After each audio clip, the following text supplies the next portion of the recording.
तुम जबरदस्त है यार। ए स्टेबल बॉय, औकात में। अब हम स्टेबल बॉय नहीं, अनस्टेबल बॉय।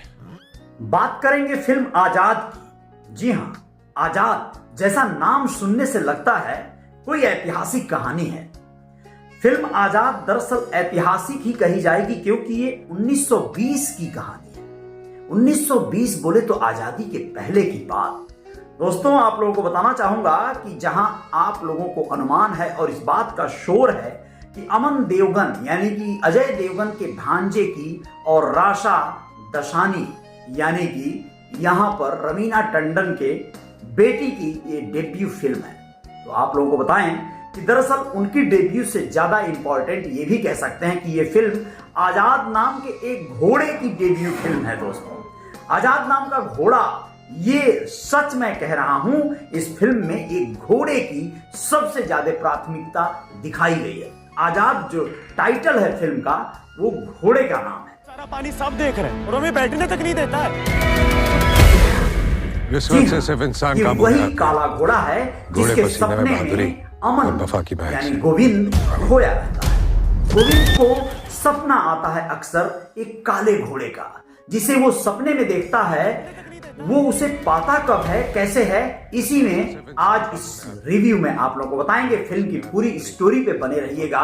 शानदार है। अगर आप एनिमल लवर हैं तो आपके लिए तो ये जानदार शानदार फिल्म है। बैकड्रॉप जो है इस फिल्म का, वो चूंकि 1920 का दिखाया गया है तो बड़ी मजेदार लगेगी, क्योंकि बहुत सारी ऐसी फिल्में जो आज के तारीख में आ रही हैं वो हैं तो आधुनिकता से लबरेज, लेकिन इसमें पुराने कुछ तथ्यों को आप महसूस कर पाए। नमस्ते जानकी देवी, का नाम है ही को? राजा। तुम जबरदस्त है यार। जी हाँ, ए स्टेबल बॉय, औकात। अमन देवगन बड़े हैंडसम और क्यूट से, और राशा भी बहुत शानदार अभिनेत्री के रूप में दिखाई गई हैं, जिनका नाम इस फिल्म में जानकी है।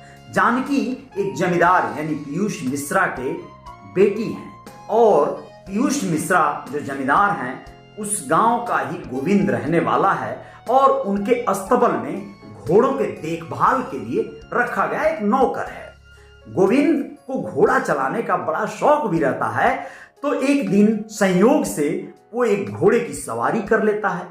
अब घोड़े की सवारी गोविंद पर यानी कि अमन देवगन पर इतनी भारी पड़ती है कि उनकी जमकर पिटाई होती है। उन दिनों होता भी कुछ ऐसा ही था। नौकर अपनी हद में रहे, जमींदार साहब तो अलग है ही। लेकिन आप लोगों को बताएं कि इससे बहुत प्रभावित गोविंद बड़ा दुखी तो होता है, लेकिन होली का एक समय आता है जब ये पूरे अपने मूड सूड में टल्ली होकर गलती से या जानबूझकर नशे में या फिर होशो हवास में जानकी पर रंग डाल देता है। अब क्या, जो गोविंद पहले से सोच रहा था कि शायद उसकी पिटाई घोड़े की सवारी करने के से ज्यादा जानकी की चुगली करने से हुआ था, यानी वो ये मानकर चलता था कि जानकी ने ही शिकायत की थी, इसलिए उसकी घोड़े पे चढ़ने की वजह से पिटाई हुई। तो अब क्या होगा, ये तो बड़ा खतरनाक काम हो गया। इसने तो इस बार गलती बहुत बड़ी कर दी है। इस डर के मारे गोविंद गांव छोड़कर भाग जाता है। भागता भी है तो कहां, चंबल के बीहड़ों में।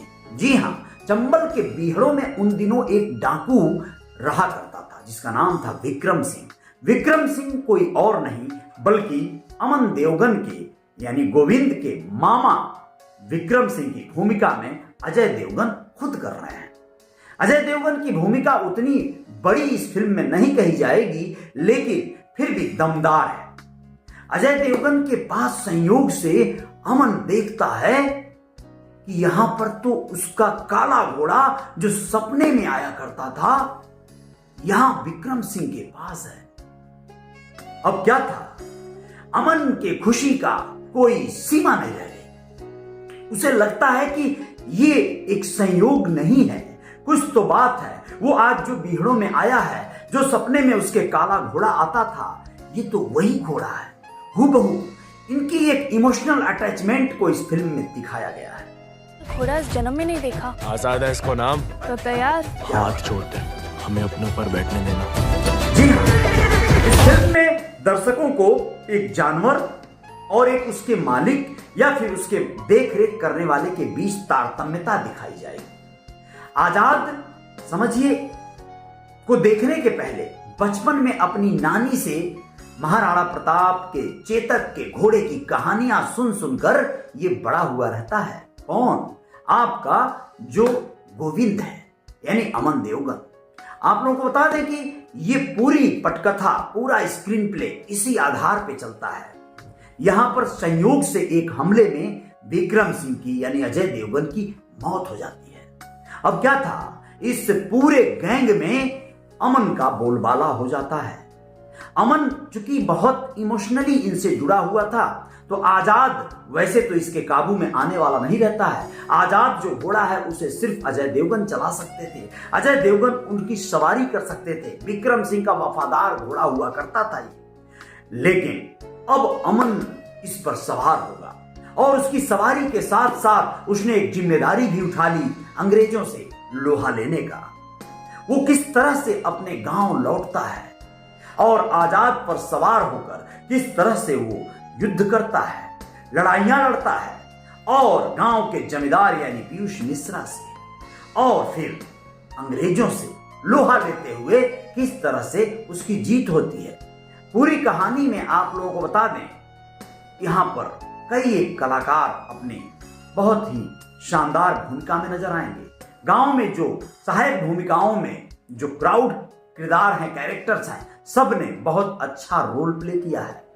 यहां पर डायना पेंटी बहुत ही बेहतरीन परफॉर्मेंस के साथ अपनी भूमिका को सिद्ध कर पाई हैं। साथ ही साथ मोहित ने भी अपने भूमिका से इंसाफ किया है। तो कुल मिला जुलाकर कलाकारों ने अपने कार्य को बखूबी निभाया है।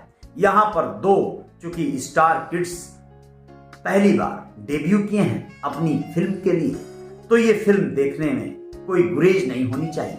शानदार है, कहानी थोड़ी सी और बढ़िया हो सकती थी, लेकिन कुछ न कुछ दर्शकों को जरूर आकर्षित करेगी। संगीत की बात करें अगर, तो संगीत में भी उतना कशिश, उतना खिंचाव नहीं बन पाया है। फिर भी उस जमाने, उस दौर के हिसाब से थोड़ा सा और संगीतमय और मेलोडी कुछ भरा जा सकता था। कुल मिलाजुलाकर इस फिल्म के देखने वालों को बहुत निराशा हाथ नहीं लगेगी। यहाँ पर देखा जाए तो इस फिल्म की जब प्रीमियर रखी गई थी, जब उसका प्रमोशन के लिए बहुत सारे स्टार्स उपस्थित थे, जिसमें रवीना टंडन, अजय देवगन ही नहीं बल्कि तमाम इंडस्ट्री के भी लोग जुड़े हुए थे। तो इस फिल्म को काफी प्रमोट किया गया था। शीर्षक इस फिल्म का चूंकि बोल्ड था, तो लोगों को लग रहा था, कुछ लोग कयास लगा रहे थे, जो लोग पोस्टर्स देखे थे, कि शायद आजाद नाम अजय देवगन का हो, या फिर कुछ लोग सोच रहे थे अमन देवगन का हो। लेकिन बस आपको बता दें, इस फिल्म का जो मुख्य किरदार है वो आजाद नाम का वो घोड़ा भी कहा जा सकता है, क्योंकि उसने जो करतब दिखाए हैं वो महाराणा प्रताप के चेतक की याद तो दिलाएगा। जय जयकार जारी रहेगी। इस फिल्म को देखिए, इसमें और कहानी के जो अधूरे या बाकी के हिस्से हैं वो देखेंगे तो आप लोगों को मनोरंजक लगेगा। पीयूष मिश्रा का दमदार भूमिका और रोल और उनके गंभीर शब्दों के संवाद आप लोगों को लुभाएंगे। जय जयकार जारी रहेगी। आप लोग बने रहिएगा रियल रिपोर्टर न्यूज पे। आप लोगों को और कुछ खबरों को लेके आएंगे। रियल रिपोर्टर फिल्मी न्यूज को आप सब्सक्राइब कर लीजिएगा, अगर नहीं किए हैं तो बेल आइकॉन प्रेस कर दीजिएगा, ऑल वाला बटन दबा दीजिएगा, जिससे कि नोटिफिकेशन आप सब तक पहुंच सके। बहुत बहुत धन्यवाद, शुक्रिया पूरी खबर को देखने के लिए। जय जय भारत।